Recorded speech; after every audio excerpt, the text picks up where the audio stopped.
भक्त एक पावन चरित्र है। श्री भक्त गोपाल चरवाहे का। पहले ऐसा हुआ करता था कि सबकी गायें जैसे चराए तो सब लोग अन्न आदि जो है उसके घर भिजवा देते थे और गायें छोड़ देते थे। वो ग्वाला ही कहा जाता था। सैकड़ों लोगों की गायें चराता था और उसके घर में अन्न आदि जो आवश्यक सामग्री है भिजवा दी जाती थी। ना तो एक अक्षर वो पढ़ा लिखा था और ना कभी उसने भगवान का नाम या कोई चर्चा सुनी थी। उसके कोई परमार्थ से संबंध ही नहीं था। बस गाय चराते थे, जंगल में रहते थे, पत्नी भोजन पहुंचा देती थी और परिवार चलाने के लिए गांव के लोग दे देते थे अन्न, क्योंकि सबकी गाय चराते थे। ना तो उसको किसी धर्म का ज्ञान था, ना किसी साधना का ज्ञान था। एक दिन देखा जंगल से एक मंडली जा रही संतों के।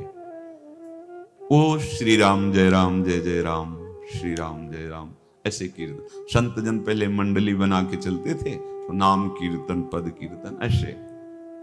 उसको बड़ा आनंद आया। उसको लगा कि इतने झूम झूम कर संत जन गा रहे हैं, किसी से बात नहीं की, पकड़ लिया। अब पूरा तो नहीं, बस उतना राम राम राम राम ऐसे करने लगा। देखो कई बार कहा है यदि आप बिना गुरु मंत्र के भी नाम जप करेंगे तो नाम जप आपको गुरु तक पहुंचा देगा, क्योंकि गुरु प्रदत्त नाम भगवत साक्षात्कार कराता है। 50 वर्ष की अवस्था लगभग हो गई थी। कभी कोई तीर्थ याटन, धर्म कार्य, शास्त्र स्वाध्याय, सत्संग कुछ नहीं। देखो कृपा, विश्वास। अब वो अलौकिक ढंग से नाम में मिठास लगने लगी उसको, तो जोर जोर से कभी कभी नाच पड़ता, चरवाहा है ना, गाता।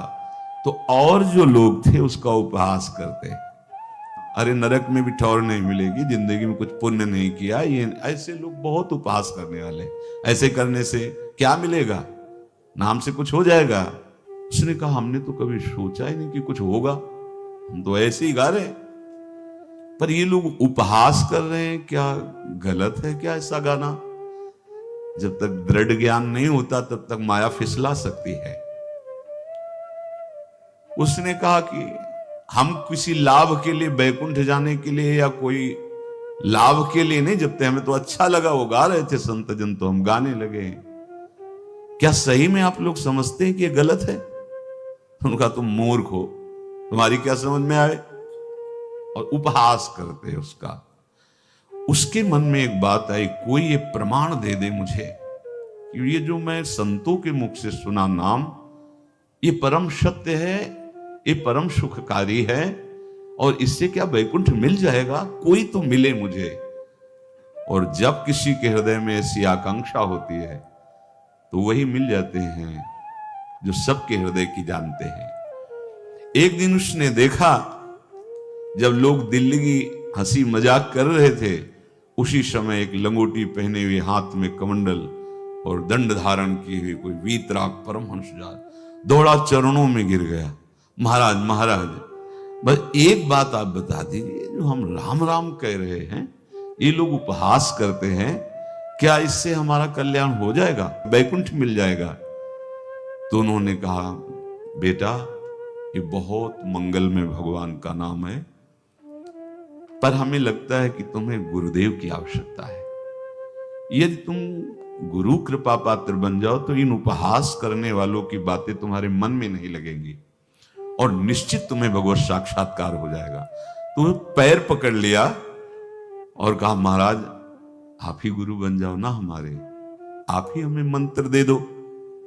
तो उन्होंने कहा हम तो तीर्थ यात्रा में हैं, ऐसा हम नहीं कर सकते, पर यदि तुम भगवान से प्रार्थना करोगे तो तुम्हारे कल्याण के लिए सदगुरु प्राप्त हो जाएगा।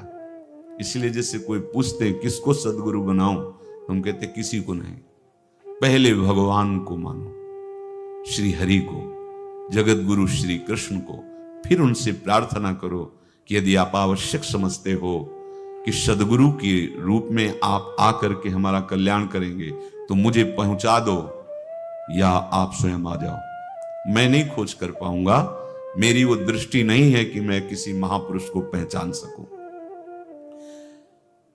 मैं तुमसे सत्य कहता हूं, सदगुरु की जो शरण में हो गया तो उसके जीवन नौका की डांट सदगुरु अपने हाथ में ले लेते हैं। फिर उसको कोई भय, कोई उपहास, कोई लज्जा नहीं सताती। वो सुख पूर्वक इस दुखद अपार संसार समुद्र से पार हो जाता है। पर बेटा, तेरे ऊपर भगवान की बड़ी कृपा है, क्योंकि तू संतों को मानता है। तू मेरी बात पर विश्वास कर ले, अंदर से तू एकांत में रो, तुझे सदगुरु मिल जाएंगे। अब ऐसा कहकर वो अपने राह में चले तीर्थ यात्रा के लिए। अब वो खोजता, एकांत में बैठकर देखता। कभी कभी वो पेड़ पे चढ़ जाता कि कोई संत तो नहीं आ रहे हैं। अब उसके लिए वहां भोजन पहुंच जाता, पाता, गाय देखता और बस खोज करता कि सदगुरु आ जाए, सदगुरु आ जाए। बहुत समय व्यतीत हुआ, पर उसका विश्वास नहीं टूटा कि संत ने कहा था कि तुम भावना करो कि सदगुरु आ जाएंगे। भगवान सदगुरु बन करके आ गए। वही है सदगुरु। देखा सामने से बड़े तेजस्वी महात्मा बड़े तीव्र गति से आ रहे। वो दौड़ा, गुरुदेव गुरुदेव, चरणों में लौट गया। चरणों में जे ही गिरा तो एक बिजली सी दौड़ी उसके हृदय में। अब बात बन गई, गुरु मिल गए। वो खड़े हो गए। देखते ही सात्विक भाव उत्पन्न हो रहा है, आंसू निकलने लगे। देखते ही मन में आया कि जो संत कह रहे थे सदगुरु मिल जाएंगे, यही हमारे सदगुरु हैं। हृदय में उत्साह, आतुर आवाज, प्रभु मुझे भवसागर से पार करने वाला गुरु मंत्र दे दो। ऐसे थोड़ी दीक्षा दी जाती कि गली चलते दी जाए। दूंगा, जा पहले स्नान करके आ, फिर एकांत स्थान में बैठेंगे, फिर तेरे को उपदेश देंगे। बोला महाराज, मैं जंगली आदमी हूं, गाय चराता हूं, हमारा घर बार से कोई आना जाना नहीं, यही भोजन आ जाता है। संत ने कहा अच्छा स्नान करो। स्नान करके आए। एक पेड़ के नीचे, भाई मैं तुझे कुछ नियम दूंगा, कुछ शर्त। तो महाराज गंवार आदमी है, ना हम आपका कोई नियम पालन कर पाएंगे, ना कोई व्रत पालन कर पाएंगे, ना कोई साधना कर पाएंगे। आप देख लो हमारी हालत। 50 साल का हूं, पढ़ा लिखा बिल्कुल नहीं, कोई धर्म कर्म नहीं जानता, गाय चराता हूं। मुझसे बहुत बातें नहीं सदेंगी। अगर एक कोई बात बता दो तो प्रण करता हूं जिंदगी में प्राण त्याग सकता हूं, पर एक बात, कोई एक नियम कोई दे दो। हमें बहुत नियम तो नहीं समझ में आएंगे, एक कोई बात बता दो कि ऐसा कर लेना और मंत्र जपना, तो हम प्राण त्याग सकते, पर आपकी आज्ञा उल्लंघन, पर बहुत हम बातें नहीं मान पाएंगे क्योंकि हमारे इतना ज्ञान नहीं है। गोपाल के वचन सुन करके बहुत प्रसन्न हुए संत भगवान। एक नियम तुझे देता हूं, हमारे आराध्य देव श्री कृष्ण हैं, गोविंद हैं। आज से तुम्हारे आराध्य देव गोविंद हुए, हां श्री कृष्ण हुए। बिना उनको पवाए तुम्हें पाना नहीं है, बस यही तुम्हारे लिए नियम है। तुम्हारे पास जो आवे, सूखी रोटी, दूध, छाछ, जो भी, बिना उनको पवाए पाना नहीं है। सीधा सरल आदमी। गुरुदेव प्राण चाहे चले जाएं, बिना उनको पवाए आज के बाद कभी जिह्वा पे कुछ नहीं जाएगा। ऐसा गुरुजन आदेश करते हैं वैष्णव मार्ग के पथिकों को कि जल भी बिना अर्पित किए मत पियो। अगर आप बिना अर्पित किए पीते हैं तो आपकी बुद्धि में इष्ट देव के प्रति ममत्व तो नहीं आ पाएगा, नहीं आ पाएगा। अब तो गोपाल नाच पड़ा कि गुरु मिल गए, गुरु मंत्र मिल गए और इष्ट का पहचान मिल गई। उसी समय घर से भोजन आया, वही कभी चटनी रोटी, ऐसे ही बैठा एकांत वृक्ष के नीचे। आओ गोविंद, भोग पाओ। अब गोपाल विचार में लगा कि आ तो रहे हैं ही नहीं, और गुरुजी ने कहा बिना पवाए पाना नहीं। पूरा दिन व्यतीत हो गया। गुरुजी कह रहे थे घट घट में विराजमान भगवान है तो कहीं से भी प्रकट हो सकते हैं, तो अंदर मंत्र जपता हो, कहता आओ भगवान, पाओ आके, नहीं आए। महाराज हमारे गुरुदेव ने आपका ध्यान जो बताया था वैसे ही आओ, आप पाओ आकर के। रात्रि हो गई, देखा पर वो नहीं आए तो भोजन उठाया, गाय को पवा दिया। तो बहुत सी गायें थी, भूखा रह गया। दूसरे दिन फिर भोजन आया, एक पत्ता टोरा, जल से छिड़का पत्ते को और भोजन रखा। भगवान को फिर पुकारा, आओ प्रभु। गुरुदेव ने आज्ञा की, बिना आपको पवाए हम अपनी जबान में नहीं रख सकते। शाम हो गई, रात्रि हो गई, फिर गौ को दे दिया, नहीं पाया। अब एक तो 50 वर्ष की अवस्था और गौओं के पीछे दौड़ना और भोजन पाना नहीं, शरीर में सामर्थ्य धीरे धीरे कम होने लगी। तीसरा दिन, चौथा दिन, पांचवा दिन, छठा दिन, सातवां दिन, दीनानाथ प्राण चाहे निकल जाए, हम गुरु की आज्ञा नहीं तोड़ सकते। अगर आप नहीं आएंगे तो भूखों मर जाऊंगा। पर हम ये बात चरवाहा है, कोई साधना पूर्व की नहीं। गौ सेवा के प्रताप से उससे संतों में प्रीति हो गई, नाम की कृपा से, गुरु की कृपा से नामी की प्राप्ति की चाह। ऐसे कई दिन व्यतीत होते, अस्थि मात्र होए रहे शरीरा। पूछते कि क्या बात है, भोजन तो हम रोज लाते हैं, आप रोज लेते हैं, क्या पाते नहीं?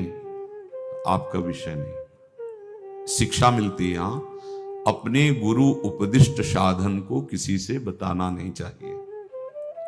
गुरु उपदिष्ट साधन जब तक सिद्धावस्था ना पहुंच जाए तब तक गुप्त रखा जाता है। जो जैसे आप सत्संग सुन रहे हो, इसमें कोई वचन आपको लगा, पकड़ लिया, अब वो जीवन में तभी बोलना है जब उसका प्रभाव हमारे जीवन में आ जाए। नहीं ऐसे नहीं बोलना, नहीं तो निकल जाएगा। और अगर रोक लिया तो मंथन करेगा अंदर और आपको उसमें स्थित कर देगा।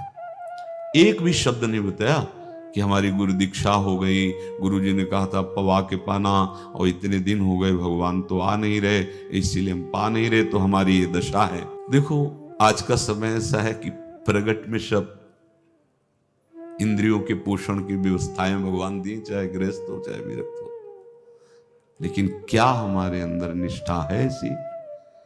सबरी जी जब उनके गुरुदेव पधारने लगे तो चरणों में रो के गिरी कि प्रभु, इस पूरे विश्व में मुझ अधम को सिर्फ आप ही प्यार करने वाले, आप ही ने दुलार करके मुझे रखा, नहीं सब जगह ठोकर मिलती, कोई भी संत महात्मा हमारी तरफ देखना नहीं चाहते, और प्रभु आप जा रहे हो, आप कैसे जीवन जानते हो क्या कहा? हम तो भजन के प्रभाव से भगवान के धाम जा रहे हैं। बेटा, भगवान स्वयं चलकर तुम्हारे पास आए। सबरी जी बहुत वर्षों तक कभी गुरु के वचनों पर अविश्वास नहीं हुआ, क्यों कहते थे भगवान आएंगे, रोज पावड़े डालती हूँ, सोहनी लगा के जल छिड़कती हूँ, रोज लगता है फुसला तो नहीं दिया गुरु जी ने? नहीं, गुरु के वचन भगवान आएंगे। शायद ऐसा वर्णन की शास्त्र हजार वर्ष सोचो जरा, और भगवान आए और सबरी को निहाल किया। ऐसे हो गुरुदेव ने कहा है भगवान आएंगे, जब तक वो ना पाएंगे तब तक हमने कहा है कि और उनका उद्देश्य अलग था कहने का कि आप भगवान को भोग लगा के पाइएगा और भजन कीजिएगा तो मंत्र के प्रभाव से तुम्हारे मानस पटल पर भगवान दिखने लगेंगे। ऐसा होता है, पर वो सीधा आदमी सीधा समझा, जब तक भगवान नहीं पाएंगे तब तक हमें नहीं पाना। 18 दिन बीत गए, कुछ ना खाना ना पीना। गोविंद भी देखते हैं, बाल भक्त ओम प्रकाश जी महाराज यही अपने चामुंडा के पास से उधर, बहुत नामनिष्ठ महात्मा, बाल भक्तों में बहुत ही मानो प्रहलाद जी ही हैं। जैसे प्रहलाद जी नामनिष्ठ भगवान निष्ठ, घट घट में भगवान को देखने वाले, ऐसे श्री ओम प्रकाश जी बाल भक्त। बड़े बड़े महापुरुष गए, हरि बाबा, उड़िया बाबा, सब बस वो यही कहते कि ये श्री कृष्ण का आदेश है। फिर शायद 50 के भी ऊपर दिन गए थे, ऐसे 70 दिन तक उस महापुरुष ने कुछ नहीं खाया, सशरीर अंतर्ध्यान हुए। आज समाधि उनकी बनी। जब महत्व भगवान का जग जाता है तो शरीर का महत्व नहीं। अच्छा, प्राणनाथ जब प्राणों का पोषण कर रहे हैं तो अन्न में भी तो प्राणनाथ की ही दी हुई शक्ति है, तो बिना अन्न के भी उनका पोषण हो रहा है। पर ये भागवती का आदेश से, मनमानी करने से नहीं। मनमानी करने में फिर मार्ग रुक जाएगा। भगवान आदेश करते हैं अपनी वाणी से, युक्ताहार विहार से, उचित आहार विहार, वो तो भगवद आदेश होता है। 18 दिन बीत गए। 19वें दिन जब भोजन आया तो पेट की आंतें सब सिकुड़ गई थी। वैसे ही 50 वर्ष के थे, आंखें धस गई थी, उठने की ताकत नहीं। पत्नी ने फिर कहा कि आप कुछ तो बताइए कि क्या आपको कोई रोग हो रहा है? आप भोजन नहीं पा रहे, मैं रुक जाऊं यही आपकी सेवा के लिए, या आप घर चलिए? कोई उत्तर नहीं। आप जाइए, हम ठीक हैं। ऐसा फिर धीरे से पत्ता लाए, छिड़का, भगवान आओ, पाओ आकर के। शाम हो गई, फिर गाय को दे दिया। विचार कर लिया कि अब मरना ही है। मुझ जैसे अधम के पास भगवान तो आएंगे नहीं, वो तो भगवान है। पर मैं अपने गुरु के वचन नहीं तोड़ सकता, मर चाहे जाऊं। 27 दिन व्यतीत हो गए, एक कवल भी अन्न नहीं पाया। न चलने की शक्ति थी, न पत्ता लाने की शक्ति थी, न जल छिड़कने की शक्ति थी। जिस पात्र में भोजन लाई थी, लेटे ही लेटे खोला और कहा, प्रभु मुझे पता है आप इस शरीर से नहीं मिलोगे, पर आप जान लो मैं अपने गुरु की आज्ञा का उल्लंघन नहीं करूंगा। ये मतलब जितने महान हुए हैं सब निष्ठाओं में निष्ठावान हुए हैं। अपने लोग फिसड्डी हैं, जरा सा कोई दुख, जरा सा कोई सुख, फिसल जाते हैं। प्राण अनंत जन्मों की बिगड़ी 27 दिन क्या होते हैं? क्या होते 27 दिन? अनंत जन्मों का जमा कूड़ा करकट भगवान साफ कर रहे हैं। यस, जो तन्मयता, गुरु निष्ठा, जो प्राण भूख से व्याकुल, सब भस्म हो रहे हैं पाप अनंत जन्मों के। अनंत जन्मों, जैसे हम सोचे कि भगवान इतने निर्दयी कैसे हैं? नहीं निर्दयी, आत्मा को कुछ फर्क नहीं पड़ता। और शरीर ने जो किए हैं जन्म जन्मांतरों के, वो निष्ठा के कारण दुख नहीं पहुंचेगा। निष्ठावान को दुख नहीं पहुंचता, वो आपको दिखाई देगा दूर से, उसको दुख नहीं पहुंचता, क्योंकि निष्ठा का कवच है, वो कभी कोई भेद नहीं सकता। किसी भी माया के यंत्र में ताकत नहीं कि निष्ठा को भेद सके, उसी को निष्ठा कहते हैं, नहीं भेद पाए। 27वां दिन है। पति की दशा देख करके कहा, स्वामी अब तो आप कहोगे भी तो मैं नहीं जाऊंगी। हम आपकी दशा इशारे से कहा, आज भर चली जा, क्योंकि उसको लग रहा था आज प्राण निकल जाएंगे। आज भर चली जा, फिर कल से जैसी तेरी आज चली जा। इशारे से बोलने की भी सामर्थ्य नहीं थी। गोपाल के आंसुओं की धारा चल रही, पड़े पड़े धीरे से खोला जो भोग है, और अंतस्थल, आज बोल भी नहीं पा रहे, अंतस्थल से कह रहे, प्रभु अब चाहे आके पालो या लिवा जाके पवा देना, देख लो आप, आखिरी है, आके पालो या लिवा जाना और अपने यहां पवाना, क्योंकि हमारे यहां तो पाए नहीं आप। बड़े प्रेम से अंदर से आवाज आई, गोपाल।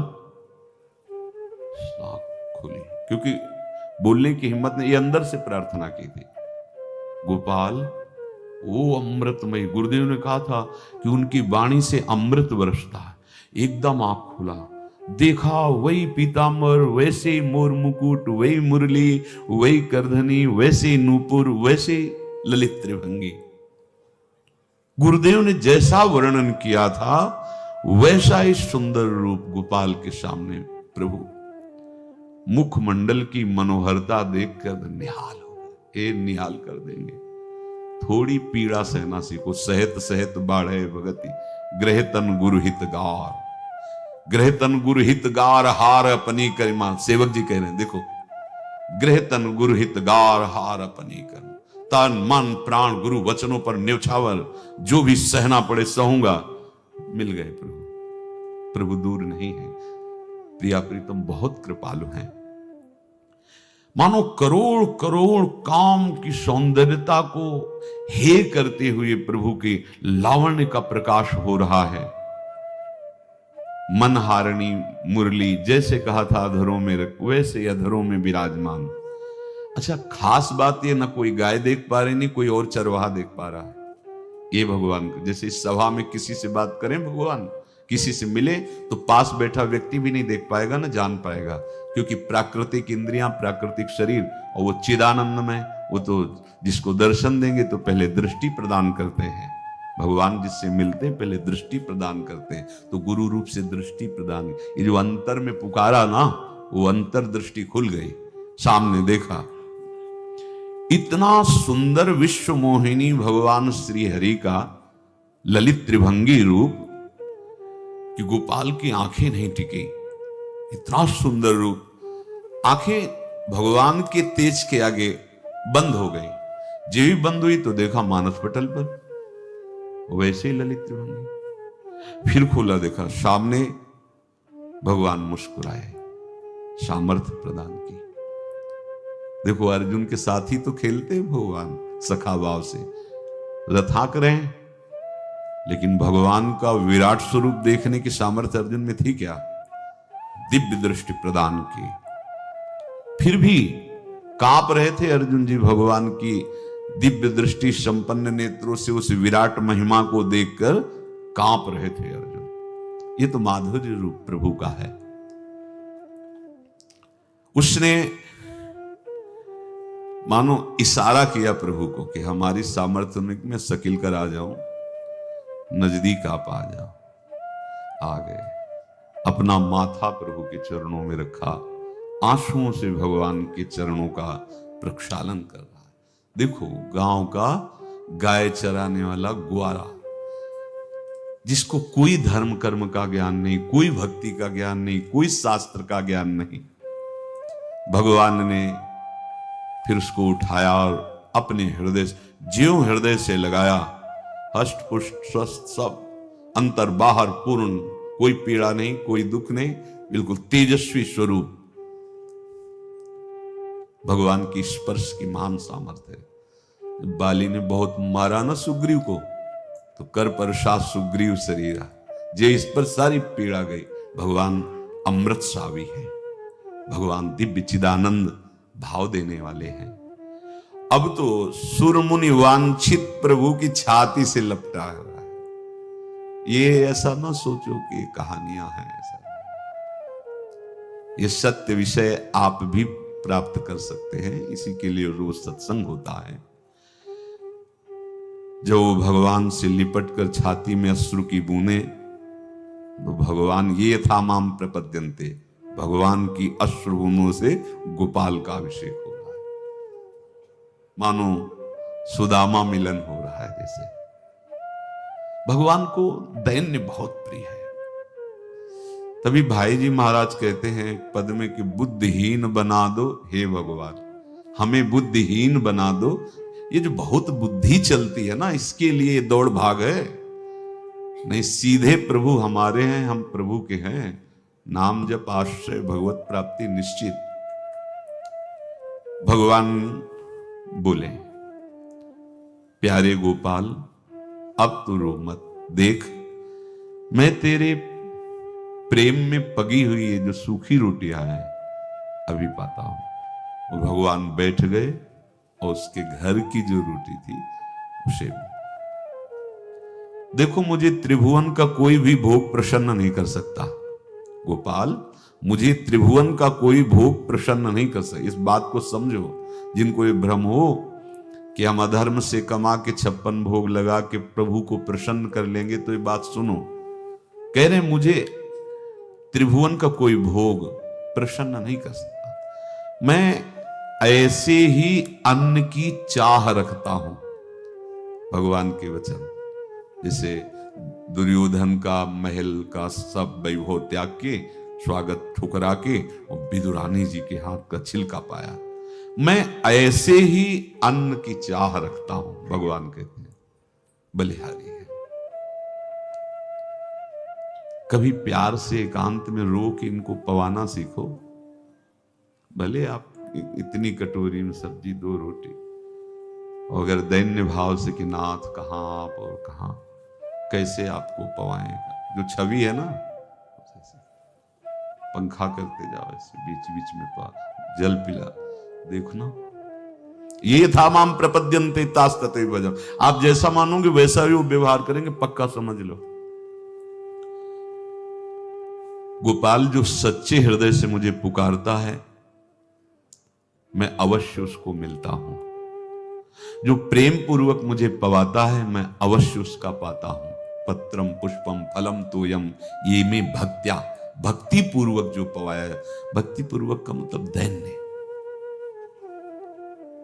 अभक्त में अहंकार होता है, देखो ये किया मैंने, वो भगवान स्वीकार नहीं करते।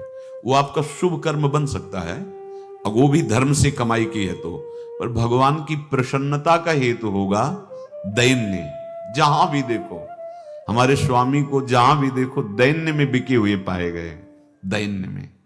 और ये दैन्य किसी बाजार में नहीं मिलती, ये दैन्यता बनावटी नहीं होती, ये वस्तुता हृदय की होती, भगवत प्रदत्ति होती है। पर जो संत सदगुरुदेव की आज्ञा का अक्षरशः पालन करे तो इस दैन्य का निश्चित प्रादुर्भाव हो जाएगा, अहंकार गलित हो जाएगा। वत्स, मैं किसी भी वस्तु का कभी भूखा नहीं हूं। मानो गोपाल के बहाने से हमको समझा रहे हैं, क्या चाहिए भगवान को, क्या चाहिए? कुछ भी कर लो, माना कि तुम तात्कालिक वर्तमान दुख को मिटा सकते हो, तात्कालिक, लेकिन संपूर्ण दुखों को मिटाने के लिए हरिनाम गरज रहा है, राधा नाम गरज रहा है। आपसे प्रार्थना है, समझो इस बात को। कलयुग केवल नाम आधारा। देखो, सुन के राम राम शुरू किया, मिल गए सिद्ध सदगुरुदेव, दे दिया मंत्र, बता दी निष्ठा, और मिल गए भगवान। और भगवान कह रहे हैं, अब तेरे जीवन में कभी दुख का लेस नहीं रहेगा, तू अब घर जा, अब किसी की गाय चराने की जरूरत नहीं है, कुल परंपरागत तेरे लक्ष्मी बढ़ती रहेगी, तुझे कुछ करने की जरूरत नहीं। देखो, बड़े बड़े सोने के पहाड़ किसी सुनार ने बनाए क्या? प्रभु ने तो बनाया। भगवान हंसते हंसते समझ ही नहीं पाए और अंतर्धान हो गए। अभी गोपाल कुछ अपने मन भर के देख नहीं पाया था, कह नहीं पाया था, भगवान अंतर्धान हो गए। अब तो चिल्ला चिल्ला के रोने लगा और विवश होके आंख मूंदी तो देखा उसके मानस पटल पर छाए। अब तो राजी हो गया कि ये मेरे प्रभु ऐसी जगह विराजमान हो गए, कोई देख नहीं पाएगा, हम रोज बात करेंगे, रोज दर्शन करेंगे। नारायण या गौर श्याम को हृदय निकुंज बसइए। तो इसलिए धैर्य धारण करके, कितना भी कष्ट हो, अब पीछे मत हटो, फिसलो मत। माया अपने पार्षदों को भेजेगी। प्रभु का चिंतन छूटे वो कुछ भी स्वीकार नहीं। प्रभु का चिंतन होते हुए जो हो रहा है उनका सृष्टि का कार्य है, जो जो जिसको सेवा दी हो रहा है। हमारा प्रभु का आश्रय अगर बदला किसी व्यक्ति का आश्रय या किसी अन्य का आश्रय, बहुत घाटा हो जाएगा। अपने इस मन को देखते रहिए कि प्रभु को प्रथम नंबर में रखता है या द्वितीय नंबर में। हमें तो लगता है हो सकता है चौथे पांचवें नंबर